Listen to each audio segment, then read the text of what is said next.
بسم اللہ الرحمن الرحیم رب زدنی علما۔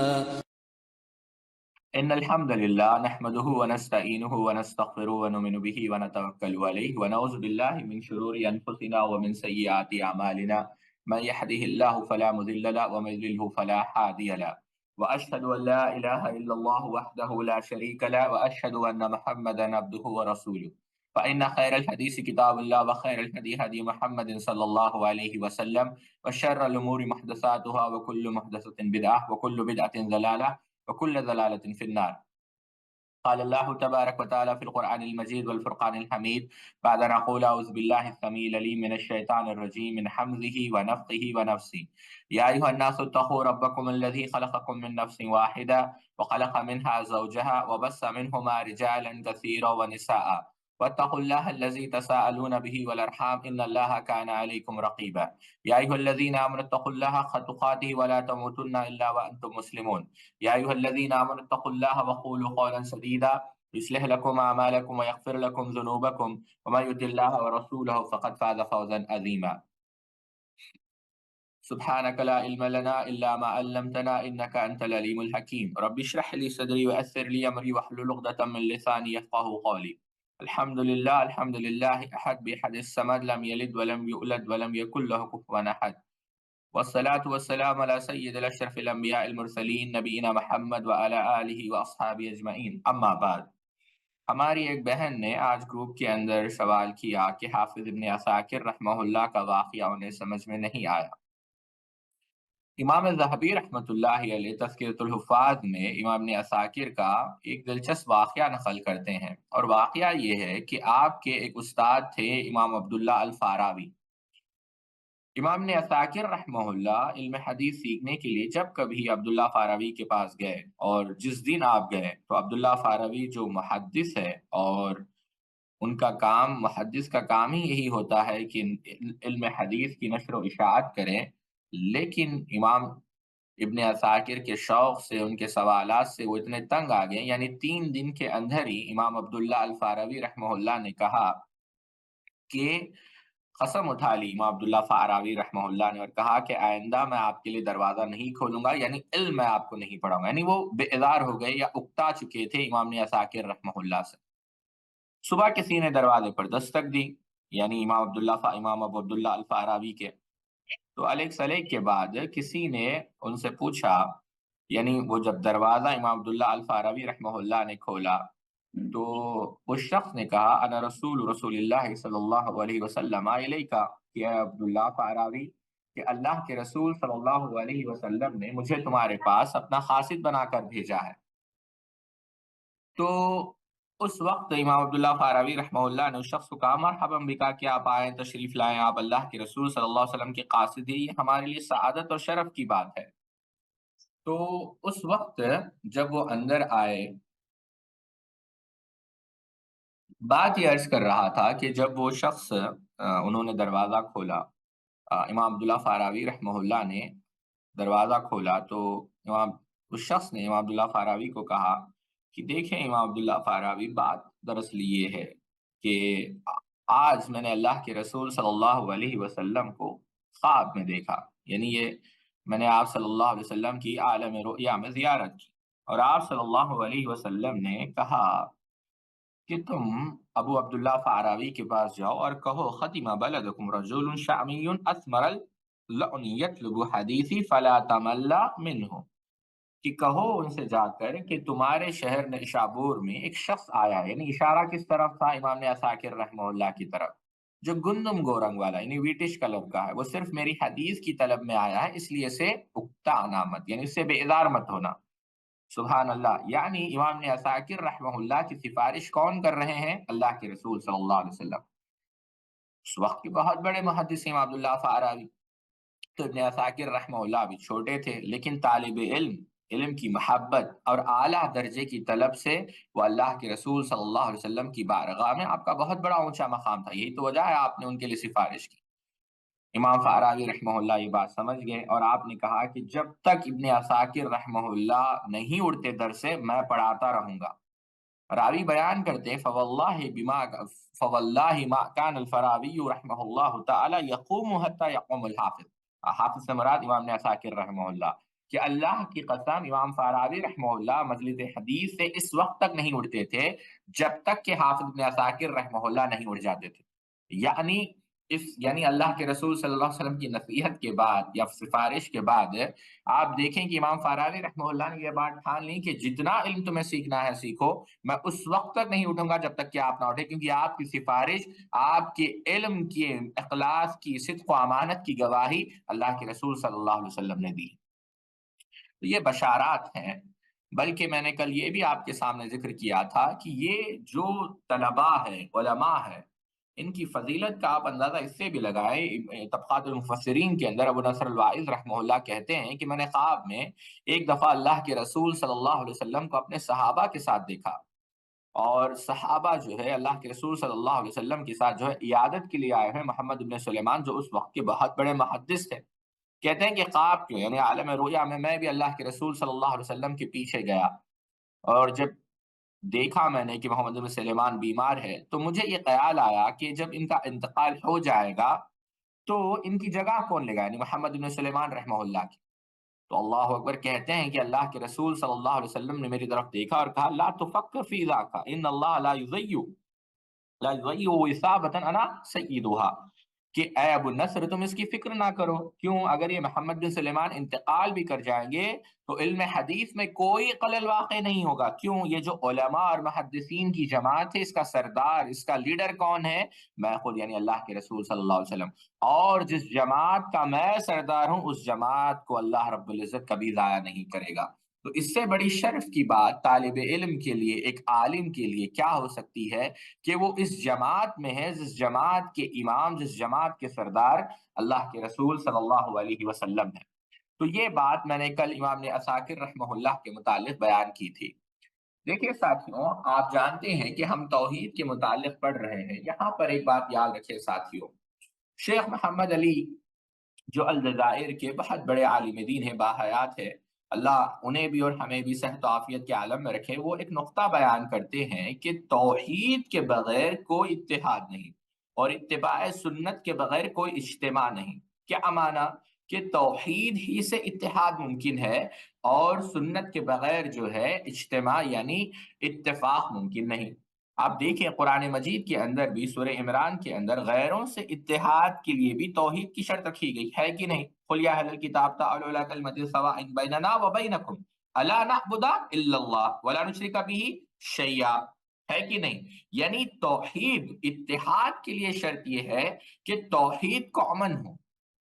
اب ہم پتہ کیا چلا کہ ہمیں بھی چاہیے کہ اتحاد چاہے مذہبی جماعتوں سے کرے یا سیکولر پارٹیوں سے، اللہ تبارک و تعالیٰ کے توحید کو ہم نظر انداز نہیں کر سکتے. اور آپ یاد رکھیں دین اسلام کے اندر توحید کی وہی حیثیت ہے جو حیثیت ایک عمارت میں ایک بنیاد کی ہوتی ہے. جس قدر بنیاد کمزور ہوگی اس قدر عمارت کمزور ہوگی. سمجھ رہے ہیں آپ میری بات؟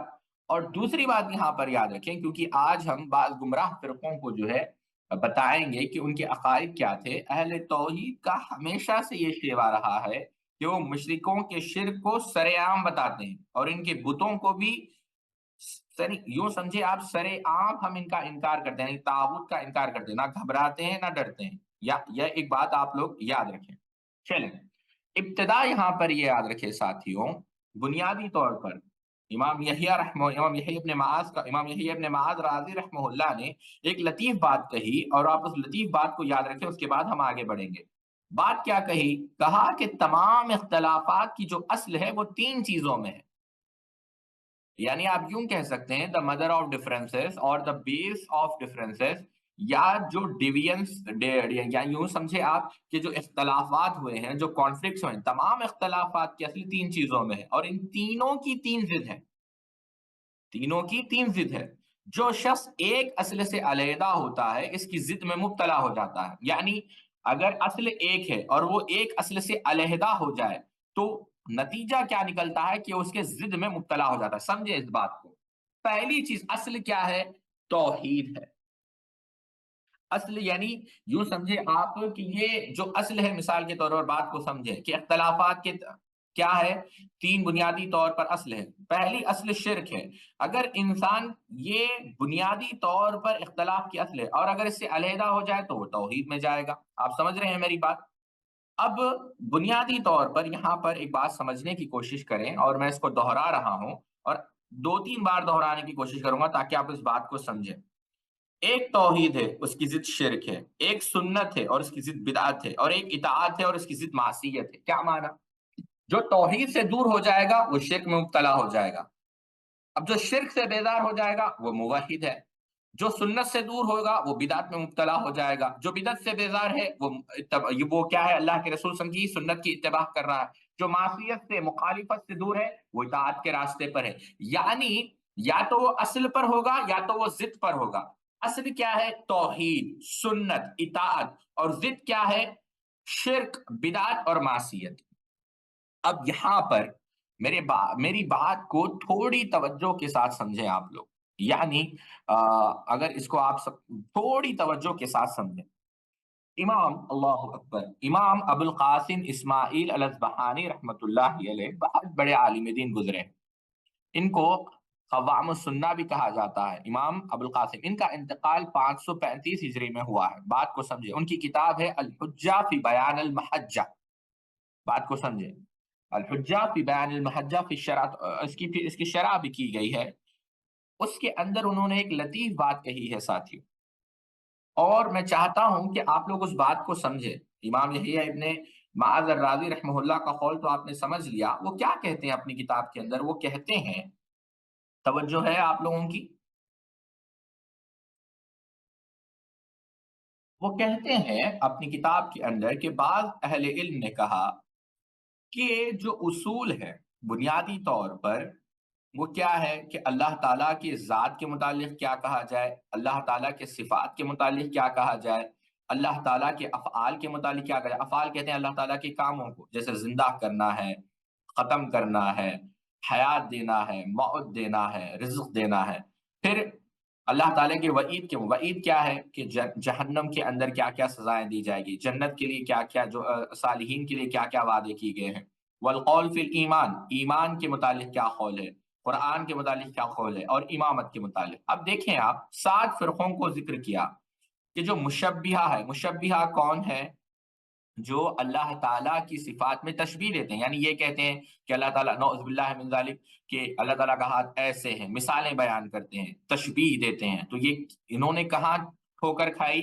اللہ تعالیٰ کی ذات میں۔ جہمیہ ہے جنہوں نے اللہ تعالیٰ کے اسماء و صفات کا انکار کیا۔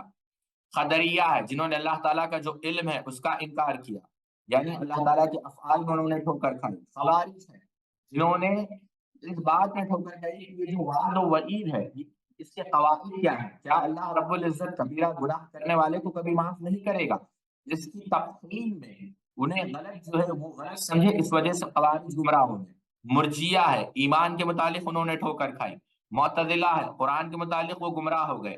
رافضہ ہے، امامت کے متعلق وہ گمراہ ہو گئے۔ کیوں؟ دیکھیں آپ، کہتے ہیں کہ تشبیہ نے کیا کیا؟ انہوں نے یہ اعتقاد رکھا کہ اللہ تعالیٰ کے لیے مثالیں بیان کی جا سکتی ہے۔ جہمیہ نے کیا کیا؟ وہ اللہ تعالیٰ کے اسماء اور اللہ تعالیٰ کی صفات کا انکار کرتے رہے۔ قدریہ نے کیا کیا؟ انہوں نے یہ اعتقاد رکھا کہ خیر اور شر اللہ تعالیٰ کی طرف سے نہیں ہے، نعوذ باللہ من ذالک۔ خوارج نے یہ کیا کہا کہ مسلمانوں کی تکفیر کی جا سکتی ہے کبیرہ گناہ جب، یعنی کبیرہ گناہ کی جب وہ مرتکب ہوتے ہیں۔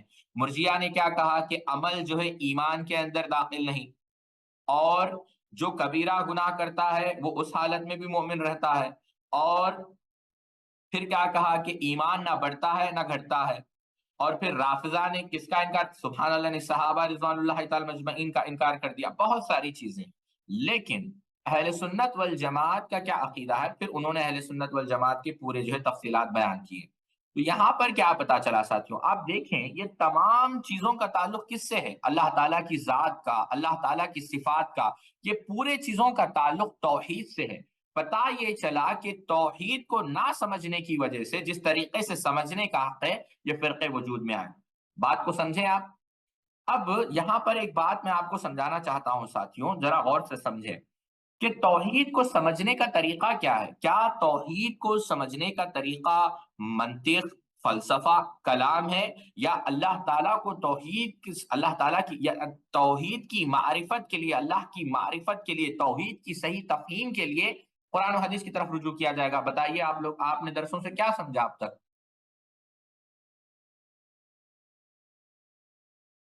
قرآن و حدیث۔ شیخ الاسلام علامہ ابن تیمیہ رحمۃ اللہ علیہ، اللہ ان کی قبر پہ کروڑوں رحمتیں فرمائے، آپ دیکھیں شیخ الاسلام ابن تیمیہ رحمہ اللہ کے بڑی پیاری بات آپ نے کہی۔ آپ نے کہا شیخ الاسلام ابن تیمیہ رحمہ اللہ کی آپ جب سبحان اللہ اگر آپ ان کی عقیدہ واسطیہ کی شرح پڑھیں گے تو بعض علماء نے بڑی لطیف بات اس کے اندر کہی، اور جو شیخ الاسلام تیمیہ نے جو عقل و نقل کا بہت ہی خوبصورت تقابل پیش کیا ہے، یعنی آپ دیکھیں گے کہ جہاں جہاں ایمان کو ماننے کے بجائے آپ دیکھیں عقل کی روشنی میں سمجھنے کی کوشش کی جائے گی، وہاں گمراہی لازمی نتیجہ ہے۔ یاد رکھیں، کیونکہ ایمانیات کا باب غیبیات سے تعلق رکھتا ہے، اور انسانی عقل غیبیات کی حقیقت تک پہنچنا ناممکن ہے۔ ویسے ہی ہے جیسے ابن خلدون رحمہ اللہ نے کہا، سونا تولنے کا جو ترازو ہوتا ہے نا، کتنا چھوٹا ہوتا ہے، اگر اس ترازو میں پہاڑ کو تولا جائے یا پھر پہاڑ کو تولنے کا سوچا بھی جائے تو یہ حماقت ہے۔ تو عقل سے وحی کے احکامات کو سمجھنا، غیبیات کے متعلق سمجھنا، یہ حماقت ہے۔ تو ایمانیات کو ماننے کے لیے یا ایمانیات کا علم حاصل کرنے کے لیے ضروری ہے کہ وحی کی اتباع کی جائے۔ بات کو سمجھے، انسانی عقل غیبیات کی حقیقت تک پہنچنا ناممکن ہے، لہذا ماننے میں عافیت ہے، وگرنہ گمراہی در گمراہی کا راستہ کھلا ہوا ہے۔ یہاں پر آپ سمجھیں اس بات کو، 1400 سال میں، بات کو غور سے سمجھے، 1400 سال میں جتنے بھی فرقے گمراہ ہوئے ہیں، ان کی گمراہی میں سب سے بڑی وجہ عقل کا استعمال اور عقل کو نصوص کے مقابلے میں معیار حق بنانا ہے۔ میں مثال سے سمجھے، روافض نے کیا کیا؟ صحابہ کے حوالے سے عقل کو معیار حق و باطل بنایا، گمراہ ہوئے۔ صحابہ کے متعلق قرآن کچھ اور کہتا ہے، احادیث کچھ اور کہتی ہے، اور روافض کچھ اور کہتے ہیں، عقل کو معیار بنایا۔ معتزلہ نے فہم دین کے حوالے سے عقل کو جو ہے دین میں سب سے اوپر رکھا، گمراہ ہو گئے۔ جبریہ کو آپ دیکھیں، تقدیر کے باب نے عقل کو معیار بنایا، گمراہ ہو گئے۔ قدریہ نے تقدیر کے باب میں عقل کو معیار بنایا، گمراہ ہو گئے۔ مرجیہ نے نصوص وعید کو سمجھنے میں عقل کو معیار بنایا، گمراہ ہو گئے۔ خوارج نے تکفیر کو یعنی تکفیر کے جو اصول ہے یا تکفیر کے جو قواعد ہے اس کو سمجھنے میں عقل کا استعمال کیا، وہ بھی گمراہ ہو گئے۔ اشاعرہ کو آپ دیکھیں، اللہ تعالیٰ کی صفات کو اپنی عقل سے سمجھنا چاہا، وہ بھی گمراہ ہو گئے۔ مشرکین کو آپ دیکھ لیں، وسیلہ جو ہے، وسیلہ شرعی ہے، عقل کی بنیاد پر انکار کیا اور نئے نئے طریقے اختیار کیے، وہ بھی گمراہ ہوئے۔ تو عقل کو جب آپ ترجیح دیں گے آپ راستے سے ہٹ جائیں گے، یہ بات یاد رکھیں۔ اب سوال جو اہم ہے کہ اس گمراہ فرقے سے نقصان کیا ہوا ساتھیوں، 2-3 سوال میں یہاں پر کرنا چاہوں گا۔ علامہ ابن حزم رحمہ اللہ کہتے ہیں کہ جتنے بھی آپ ان کی کتاب الفصل ملل و نحل، یہاں پر ایک بات کہنا چاہوں گا، امام شہرستانی ہو بلکہ ایک عالم دین گزرے ہیں، اللہ اکبر، ابو طاہر عبد القاہر البغدادی، ان کی کتاب ہے الفرق بین الفراق۔ امام ابن حزم نے بھی اور امام شہرستانی نے بھی، بہت سارے علماء نے، جو کلہم فی النار روایت ہے، انشاءاللہ شیخ نے ذکر کی ہے، ہم اس کو پڑھیں گے، تو اس کے اندر سبحان اللہ یعنی پورے فرقوں کو ذکر کیا ہے اور بتایا ہے کہ یہ کیوں گمراہ ہوئے ہیں، 72 کے 72۔ امام ابن حزم رحمہ اللہ فرماتے ہیں کہ جتنے بھی گمراہ فرقے ہیں ان کے ذریعے سے کبھی کسی کا بھلا نہیں ہوا، اور نہ ہی کبھی انہوں نے کفار کے ملک کی ایک بستی بھی فتح کی، اور نہ ہی وہ کبھی اسلام کی رفت و بلندی کا سبب بنے۔ گمراہ فرقے ہمیشہ نظام مسلم کی تخریب میں یعنی ڈسٹرکشن میں، ان کو نقصان پہنچانے میں لگے رہتے، مسلمانوں کو قتل کرتے ہیں اور روح زمین میں فساد مچاتے ہیں۔ شیخ عبدالسلام السہیمی حفظہ اللہ ابن حزم رحمہ اللہ کے اس کلام پر کامنٹری یا حواشی لکھتے ہوئے لکھتے ہیں، ابن حزم رحمہ اللہ کا کلام عصر حاضر کے گمراہ کن فرقے جیسے اخوان المسلمین اور اس کی کوکھ سے جنم لینے والی جماعت قطبیہ، سروریہ، القاعدہ، داعش، نصرہ، حماس وغیرہ منطبق ہوتا ہے۔ یہ تمام جماعتیں اہل سنت ہونے کا دعویٰ تو کرتے ہیں، جبکہ وہ خوارج ہیں، ان کے نام تبدیل ہو گئے لیکن معنی باقی رہ گیا۔ اسی طرح بدترین گمراہ فرقہ روافض اور اس کے گود میں پلنے والے جماعتیں جیسے الحرس الصورہ، القدس، حزب الشیطان، الحشد الشعبی، حوثی وغیرہ پر بھی یہ جو ہے منطبق ہوتے ہیں۔ یعنی کون کہا؟ شیخ عبدالسلام السہیمی حفظہ اللہ نے یہ بات کہی۔